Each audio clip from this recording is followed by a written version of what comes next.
Hello everyone, this is Dr. Nasser Javed from Doctor Studio. Hello everyone, this is doctor Abdul Wahab Khaliq from doctor studio. हमारा आज का video का topic ये है कि पाकिस्तान और इंडिया के बायलैटरल रिलेशंस बेहतर ना होने की क्या वजूहात हैं। हम एक छोटी सी वीडियो के अंदर ये सारी वजूहात तो आपको नहीं बता सकते, लेकिन हम कोशिश करेंगे कि आपको 3 मेन वजूहात बता सकें।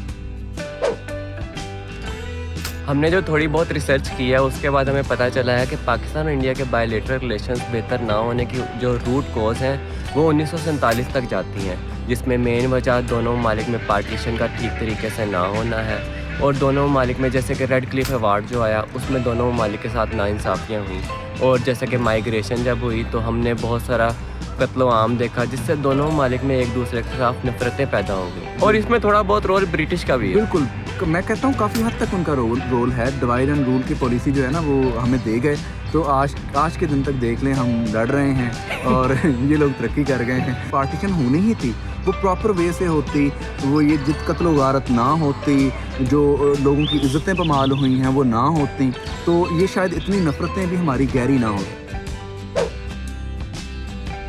पाकिस्तान और इंडिया के बायलैटरल रिलेशंस बेहतर ना होने की दूसरी बड़ी वजह मसला कश्मीर है, जो कि रेड क्लिफ अवार्ड से शुरू हुई और इसके अनइवन होने की वजह से दोनों ममालिक में मसला कश्मीर पैदा हो गया। मेरा तो ये मानना है कि कॉन्वेंशनल वारफेयर हो, चाहे वो जंग जो दो न्यूक्लियर आर्म्ड कंट्रीज़ हैं उनके बिटवीन हो, आप किसी की भी 1 इंच भी लैंड नहीं ले सकते। आजकल की जो दुनिया है उसमें जंगों का तस्वर जो है वो चेंज हो गया है। अगर देखें यूक्रेनियन क्राइसिस भी स्टार्ट हुआ, अगर रशिया ने इन्वेजन की, क्राइमिया भी उनसे ले लिया, वट एवर, तो ये सिचुएशन ज़रा डिफरेंट थी। लेकिन आज रशिया भी फंस चुका है यूक्रेन के अंदर, स्टेलमेट चल रहा है। अब इसमें अफसोस के साथ कहना पड़ रहा है ना इंडियन सफ़र हुए ना पाकिस्तानी अवाम सफ़र हुई, सफ़र हुआ तो कश्मीरी सफ़र हुआ। कि कश्मीर दुनिया में जन्नत है, इसमें कोई शक नहीं है। स्विट्ज़रलैंड को भी पीछे छोड़ता है खूबसूरती के अंदर, कितनी टूरिज़्म वहाँ हो सकती थी, लेकिन हमने अपनी ईगोज़ जो हैं उनको इतना बड़ा कर लिया। यहाँ पे ना एक बात मैं ऐड करूँगा दोनों साइड्स की जो पब्लिक है उनके लिए, जो नसर देखें, अगर हमारे जो लीडर्स हैं ना उनसे अगर खुदा ना खास्ता अगर कोई गलती भी हुई हो तो उसका मतलब ये नहीं कि हम अपने लीडर्स की तौहीन कर रहे हैं, हम उनकी इज्जत नहीं कर रहे हैं, हमारे दिलों में रहते हैं। तो हमें अपने हीरोज़ की इज्जत को मद्देनज़र रखते हुए 2-4 जो उनके डिसीजंस हैं ना उनको देखना चाहिए, उनको परखना चाहिए। मॉडर्न जो वर्ल्ड है उसके उनके पैरामीटर्स के अकॉर्डिंग उन चीज़ों को देखना चाहिए, उनको रिव्यू करना चाहिए। और अगर हम अपने आप को डेमोक्रेटिक समझते हैं, हम डेमोक्रेसी का वो प्रचार करते हैं, तो कम से कम डेमोक्रेसी का तो रूल यही होता है ना कि कश्मीर कश्मीरियों का है।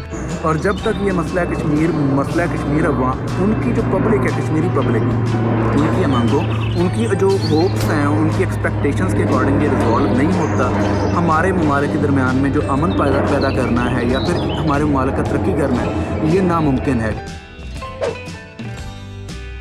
पाकिस्तान और इंडिया के जो ट्रबल्ड रिलेशनशिप हैं उसमें तीसरा जो मुझे मेन फैक्टर नसर लगता है ना वो ट्रस्ट डेफिसिट है, और एक दूसरे ममालिक का एक दूसरे के ऊपर ट्रस्ट ना होने के बराबर है।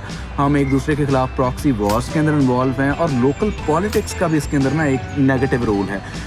नसर देखो, पाकिस्तान के अंदर एंटी इंडियन नैरेटिव बहुत सैल होता है, बिल्कुल ऐसे ही है। और अगर इंडिया की आप बात करते हैं तो इंडिया के अंदर जो एंटी पाकिस्तान नैरेटिव है वो भी सेल होता है। मतलब आपने देखा होगा कि आपकी क्या ऑब्जर्वेशन? बिल्कुल ऐसे है, जैसा कि बीजेपी ने जो इलेक्शन कैंपेन पूरी की वो पाकिस्तान के खिलाफ नैरेटिव बना के ही उन्होंने इलेक्शन जीता। बिल्कुल, और उनको मेजॉरिटी भी मिली।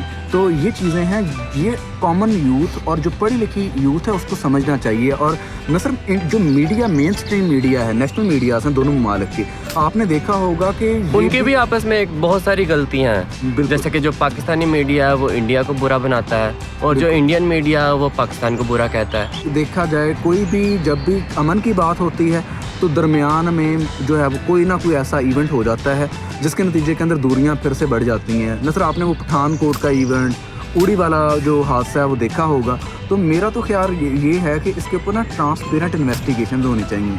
अगर ये ममालिक एक दूसरे के अगेंस्ट प्रॉक्सीज़ के अंदर इन्वॉल्व हैं, इनकी एजेंसीज़, लाइक अगर पाकिस्तान के अंदर रॉ ऑपरेटिव्स हैं, इंडिया समझता है कि वहाँ ISI ऑपरेटिव्स हैं, तो देखें ISI जो है वो मैं नहीं समझता कि पाकिस्तान की रिप्रेजेंटेटिव है पाकिस्तानी कौम की, वो एक अदारा है, उनका काम सिर्फ एक ब्यूरोक्रेसी तक है।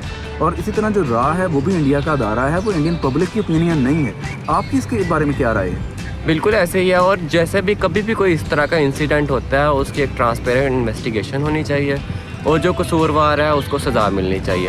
اس طرح دونوں ممالک کا ایک دوسرے کے اوپر ٹرسٹ بڑھے گا. امید ہے آپ کو ہماری ویڈیو پسند آئی ہوگی. چینل کو سبسکرائب کریں, ویڈیو کو لائک کریں اور شیئر کریں.